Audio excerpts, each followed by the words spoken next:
Imagine uma ilha que ao mesmo tempo é um pequeno país de 150 mil habitantes do tamanho de Curitiba. Essa ilha fica a meros 60 quilômetros da costa da Venezuela e dá as boas-vindas ao que sempre chamamos de Caribe, mas que nunca conhecemos de fato. Essa ilha é quase árida, com grandes cactos e árvores retorcidas pelo vento. Um céu sempre azul, águas tão cristalinas que dá vontade de beber e uma arquitetura muito chamativa. Seja bem-vindo a Curaçao, um lugar que carrega uma personalidade híbrida. É Caribe, é Europa, é África e é América, tudo ao mesmo tempo. Hoje o meu convite é para você vir descobrir comigo esse paraíso da América Central e quem sabe planejar suas próximas férias para lá. E não se preocupe em anotar nada, escaneie esse código ou clica no link da descrição que tem um guia completo de tudo que você vai ver aqui prontinho para te auxiliar nessa viagem. Câmbio, hospedagem, aluguel de carro, voos, itens essenciais, documentação obrigatória e tudo que você nem sabia que era importante está nesse guia. Aqui então eu vou focar em te apresentar esse paraíso. Bem, para além daquele licor azul famoso, Curaçao é uma pequena ilha que faz parte do Reino dos Países Baixos. É meio que um estado holandês com governo próprio desde 2010, mas não se engane, é um país e tem uma capital, Willemstad.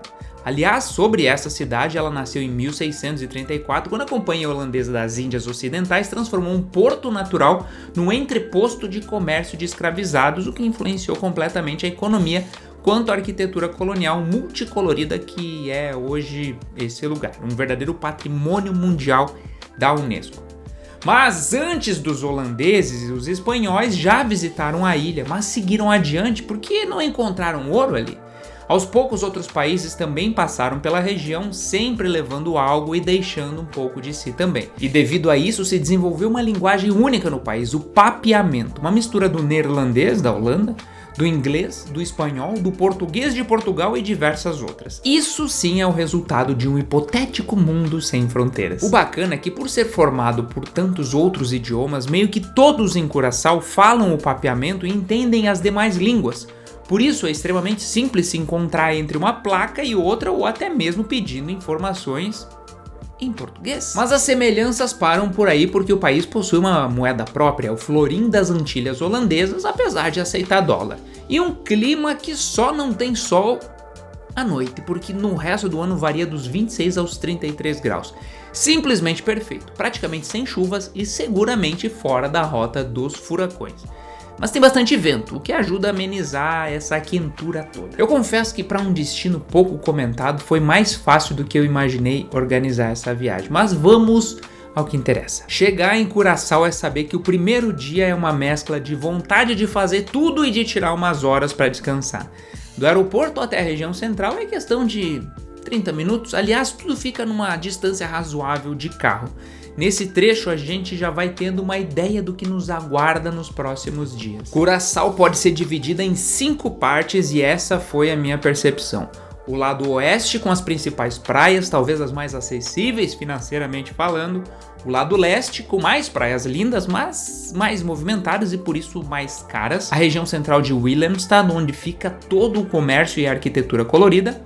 A costa norte do país, que não acontece praticamente nada por causa que é onde que batem as ondas mais fortes. E a pequena ilha de Klein Curaçao, que é um outro paraíso dentro do próprio paraíso. Dito isso, eu quero te apresentar agora cada uma dessas 5 regiões, começando pelo oeste, ou Westpunt, como é chamado. Essa talvez seja a primeira oportunidade de entender bem o que são as praias caribenhas, mas primeiro é necessário ignorar a belíssima região central e se deslocar por uns 40 minutos até o extremo oeste da ilha. Eu diria que as praias mais lindas estão ali e não é só opinião minha, já que algumas das praias são consideradas umas das mais lindas do mundo também, principalmente Cas Abao. Nem se você morasse na ilha ia conseguir visitar todas, mas essa é a graça, conhecer algumas e saber que ainda há motivos para voltar. Inclusive é isso que acontece, não dá para se programar para visitar Curaçao e dividir em 5 partes como eu fiz. Você vai se pegar indo e voltando o tempo todo. Mas voltando às praias do oeste, aqui é onde muitos vão para nadar com as tartarugas, pular de penhascos para dentro do mar, conhecer algumas vistas inexplicáveis e até encontrar alguns porcos curtindo a areia quentinha. Não se preocupa que eles estão nem aí pra gente. Essa região, assim como todas na verdade, possuem muitos resorts, beach clubs e áreas privativas, mas normalmente a entrada é gratuita, principalmente durante a semana, e só se paga o que for consumido nos locais, ou se você quiser alugar uma cadeira ou uma palapa. Confesso que é extremamente fácil achar espaço, mas extremamente difícil decidir se é nessa praia que vamos passar o dia ou vai ser na próxima. Aliás, outro ponto, como são muitos lugares para se visitar e poucos dias que as pessoas dispõem para fazer isso, é natural chegar no lugar, observar um pouco e seguir viagem. No início tudo é novidade. Para mim, até a quantidade de iguanas desfilando para todos os lados é uma grande novidade. Mas nem só de praias vive a região oeste. Se olharmos para a faixa norte do país, vamos ver que não há praias. Isso tem lógica. As ondas vêm dali, arrebentam na costa e deixam marcas permanentes que na ilha são chamadas de bocas. Inclusive há um parque chamado Sete Boca, que significa exatamente o que você acha que significa, inteiramente dedicado a essas formações naturais. Curioso mesmo é saber que não são só 7, são umas 10 que existem, mas nunca atualizaram o nome. Por outro lado, entre o norte e o sul da faixa oeste da ilha, bem no meio do mapa é onde fica um parque de nome Christoffel, que permite que seja feita uma bela caminhada até o ponto mais alto de Curaçao, a incríveis 372 metros de altitude. A ilha é feita para praia mesmo. Próxima parada, Willemstad, o coração de Curaçao, onde inclusive ficam os famosos letreiros da cidade e também todo o comércio. Aqui acho que é um lugar que existe para te lembrar que nem tudo se resume a dar um banho no mar. Também é interessante perceber a arquitetura, a própria história desse lugar que tem uma clara influência holandesa. Aliás, as casinhas coloridas dizem que eram brancas, mas foram pintadas porque o sol refletia e deixava as pessoas com dores de cabeça. Bem, toda essa região compreende a parte mais populosa da ilha, que num total tem 150 mil habitantes, fora os turistas, claro.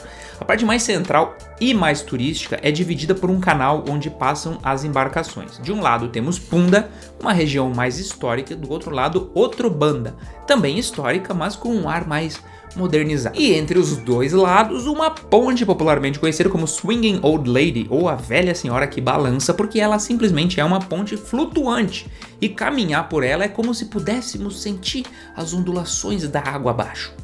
A parte interessante é que toda vez que uma embarcação precisa passar, a ponte é recolhida e só volta quando o trânsito marítimo é liberado. No meio tempo, tem um barquinho que dá para pegar para atravessar, caso tenha se perguntado.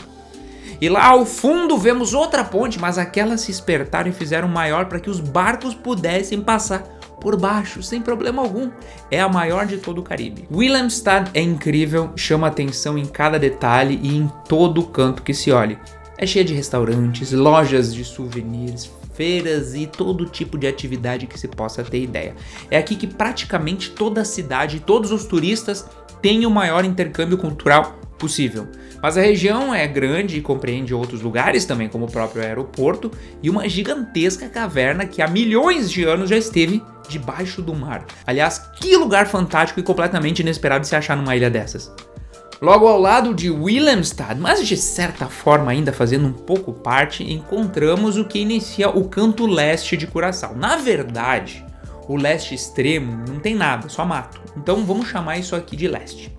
Essa região abriga mais algumas praias tão belas quanto as do lado oeste. Só que por aqui, por serem mais movimentadas, logicamente os preços são mais altos, mas nada que se diga, meu Deus do céu. Para se ter uma ideia, alugar uma cadeira de praia custa algo em torno de $8 em 2025. Também é para cá que encontramos praias mais urbanas e populares, mas é aquela coisa, é tudo igual, com uma roupinha diferente. É sempre águas azuis, areia dourada, zero ondas, mar sempre quente e um sol de rachar.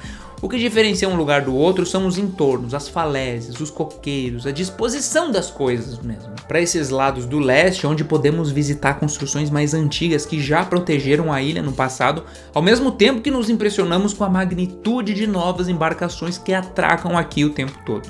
Também nadamos com peixes e podemos visitar naufrágios que nunca ficaram esquecidos no fundo do mar. Eu vou te dizer que o negócio de Curaçao mesmo é tentar encontrar o diferencial entre uma praia e outra, e isso sempre é algo simples de se fazer, porque chega uma hora que a gente se acostuma com o próprio paraíso e que é sempre algo a mais. E é aí que entra a quinta parte desse país, lá em Curaçao.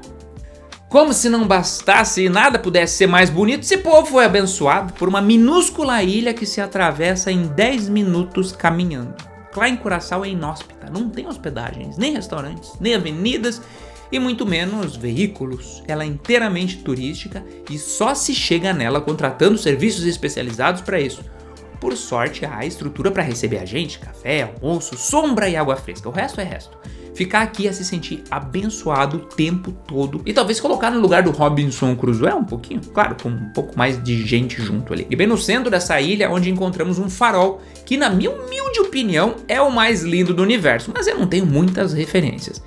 Tão solitário ali, no meio do nada, e ainda assim tão incrível. E seguindo mais um pouco, do outro lado desse mundinho chegamos à costa norte, que também é massacrada pelas ondas. Navegar por esses lados deve ser extremamente perigoso e alguns naufrágios nos contam melhor essa história só de olhar pra eles. Eu não vou dizer que Curaçao é só isso, que eu estaria mentindo. Há tanta coisa que nem eu descobri enquanto visitava o país.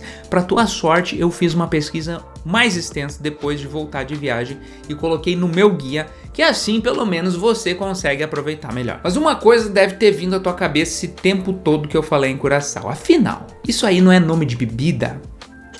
É, mas a bebida é que tem o nome do país e não o contrário. Acontece que o Curaçao, que a gente conhece, Curaçao Blue, que chamamos, é um destilado de laranja que usa um corante para deixar azul. Existe de diversas marcas no mundo inteiro, mas o Curaçao Blue original só encontramos em Curaçao, o país mesmo. Tanto que nem se acha para comprar online no Brasil. Vir pra cá é praticamente um convite para conhecer a fábrica e levar umas garrafas para casa. E foi o que eu fiz. A diferença entre esse Curaçao e qualquer outro no mundo é que as laranjas que eles utilizam só crescem aqui e ninguém sabe onde que fica a plantação. Só o pessoal dessa fábrica e que vende o produto nessa garrafa redondinha. E como uma coisa puxa a outra, se eu falo de bebida, eu preciso falar da gastronomia também. Curaçao não é famosa por pratos diferentões, na verdade é uma mistura do mundo todo, então é comum encontrarmos redes de fast food para todos os lados. O que diferencia mesmo as coisas são os diversos tipos de ensopados que gostam de fazer, de cabrito, de carne, frango e até de iguana. Olha, fome ninguém passa vindo pra cá. Nem precisa se arriscar muito para comer coisa estranha, então tudo certo. No fim, tudo que eu posso dizer sobre esse pequeno país é que ele é uma bela de uma porta de entrada para o Caribe, um destino perfeito para o brasileiro que cansou das nossas praias ou que tá fugindo do frio do inverno. Aqui não tem tempo ruim, quase nunca chove e sempre dá praia, independente de quando se venha o clima vai ser o mesmo. Curaçao é um convite para conhecer um mundo que por vezes esquecemos que existe, para visitar o verdadeiro Caribe, para descobrir novas culturas e aprender que existe um mundo muito maior longe da rotina de segunda a sexta-feira. Escaneie o código se você ficou interessado em descobrir Curaçao ou clique no link da descrição para conhecer o meu guia completo pelo país. Tudo o que você precisa saber tá ali. Agora, se o teu lance é outro tipo de viagem, então que tal 30 dias dirigindo pela Patagônia, descobrindo alguns dos cenários mais lindos do mundo, geleiras, montanhas, a própria neve, lagos azuis, animais peculiares e muito mais.